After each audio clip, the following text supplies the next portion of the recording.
ada sektor-sektor tertentu yang sekiranya tidak ditawarkan pencen selepas bersara, contohnya tentera, polis, bomba. Itu sektor-sektor pekerjaan yang kritikal. Guru. Orang tak ada pilihan, masuk askar, kan? Askar ni kerja teruk. Dia letak nyawa dia di situ.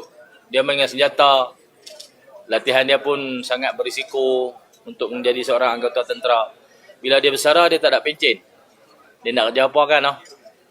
Saya rasa ada sektor-sektor tertentu yang saya rasa boleh kalau nak diteruskan. Tapi sektor-sektor yang kritikal, sektor-sektor utama macam misi, nurse, jururawat di hospital. Bekerja shift, tinggal anak bini, bini dah lah. Tinggal anak dan suami.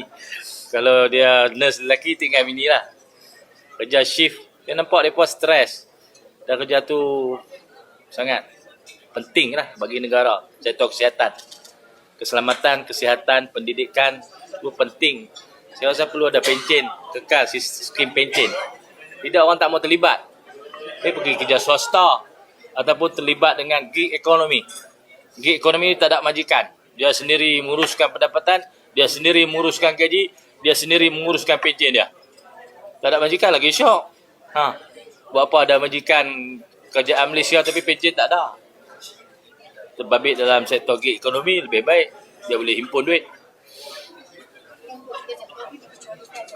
Ada banyak sektor lagi. Saya kata keselamatan, ketenteraan, pendidikan, kesihatan, apa tu bomba. Bomba ni sektor apa? Sektor-sektor penting lah. Kalau tak ada benda tu, orang tak ada tarikan lah. Tak ada jaminan. Dia kata lepas dia pencen pada tentera, umur 40 ataupun 42 bagi LLP. Kalau pegawai dia boleh pergi jauh lagi sampai umur 60. LLP dia kena pencen umur 39 hingga 42. Sebab dia masuk lepas SPM. Lain-lain pangkat. Lepas tu dia nak kerja apa? Nak masuk sektor pekerjaan lain tak boleh umur tua, 42. Tapi dari segi umur, sebenarnya dia masih muda. Dia nak buat apa? Nak bersaing balik dalam sektor pekerjaan, sukar. Nak masuk sektor kerjaan, lebih pada umur 27, 28 dah tak boleh. Ke 30 ke sektor kerjaan. Dia dah hak umur.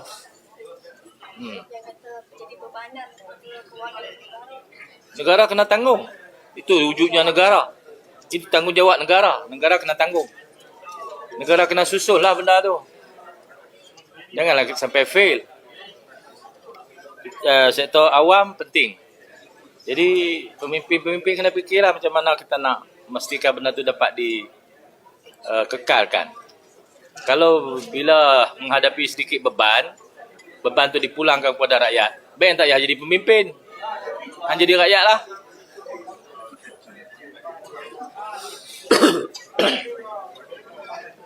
Macam mana Zura? Okey?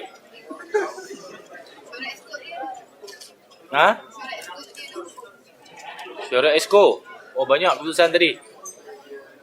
Banyak sangat lah lupa. Sikit pasal yang enactment. Ya. Semalam saya sebut enactment, bukan 7 enactment. 7 section dalam enactment Kanun Jenayah Syariah Negeri Kedah. Ya. 7 section. Section dalam enactment Kanun Jenayah Syariah. Enactment tu besar. Section tu butiran dia lah. Section 1, 2, 3, 4, 5, 6, 7 kan. Dia ada 7 yang menyamai 16 section yang dibatalkan oleh Mahkamah Persekutuan. Kita tubuhkan jawatankuasa khas yang melibatkan Datuk Penasihat Undang-Undang, Datuk Penasihat Kerajaan Negeri, ada pihak-pihak lain lagi lah yang akan melihat apa keperluan untuk kita ambil tindakan. Terutama sekali untuk menghadapi situasi itulah. Bila section kita sama dengan yang dibatalkan, saya pada pandangan saya pendakwa raya pun tidak akan pecah orang di bawah section tu kerana orang itu akan bawa kes pembatalan undang-undang yang sama di negeri lain untuk mencabar pendakwaan tu. Jadi ini akan beri kesan kepada semua negeri sejauh mana negeri-negeri itu menyamai undang-undang yang dibatalkan. Kita tubuh jawatankuasa khas usaha kerajaan negeri ialah mengukuhkan undang-undang syariah di negeri ini. Kita tengoklah di mana ruang yang boleh kita ambil segera untuk undang-undang syariah didaulatkan. Tidak lagi perlu tunduk kepada undang-undang sivil. Kena saling melengkapi, bukan saling bersaing. Itu yang kita naklah. Selain daripada pentadbiran kerajaan negeri yang ditegakkan, dekat parlimen juga ada pindahannya. Saya nak menekankan isu penafsiran ataupun interpretasi. Kerana undang-undang itu sama saja. Dulu dah ada mahkamah syariah, ada mahkamah sivil, ada undang-undang common law, ada undang-undang syariah. Dulu pasal apa tak bertemu? Pasal apa tak belagar? Pasal apa boleh hidup selari, hidup bersama kan? Masing-masing saling melengkapi. Kerana pada masa dulu, penafsiran kepada undang-undang oleh hakim-hakim berbeza. Undang-undang sama, interpretasi oleh hakim. Dulu hakim interpret macam lain. Dan hakim-hakim yang senior-senior dulu-dulu tak mau terbabit. Jika ada dibawa kes macam ni, dia tak terbabit. Dia kata tak boleh bawa depan dia. Dia interpret, boleh. Sekarang ni dah diinterpret lain pula. Interpretasi, penafsiran undang-undang. Dulu disebut federal law. Sekarang diambil federalist.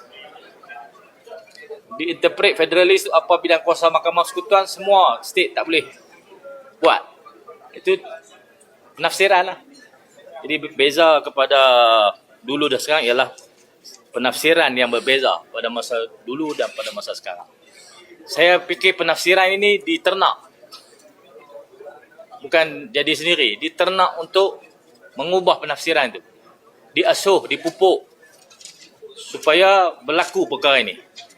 Ada rancangan, ada usaha-usaha yang berterusan daripada dulu sampai sekarang supaya penafsiran ini dapat berubah dan mengubah kedudukan dua set undang-undang itu. Dia tak berlaku sendiri.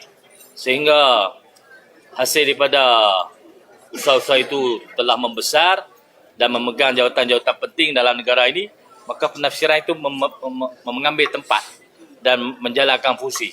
Ini yang berlaku sekarang. Dia diternak, dipupuk, disemai dulu. Saya tengoklah background, siapa yang duk backing mereka ni ramai. Dan mereka ni semua kita tahu dia punya kecenderungan. Itu arah tuju negara ini sedang ke mana. Kita boleh kaji pada situ lah. Tengok orang-orang tu lah. Saya pakai istilah diternak lah.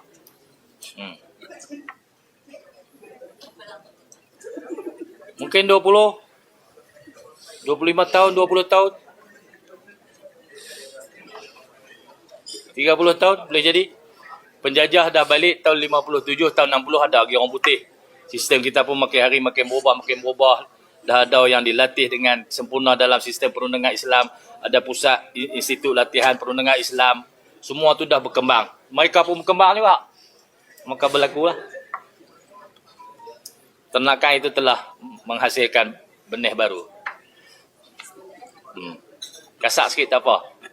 Badan dengan muka. Terima kasih.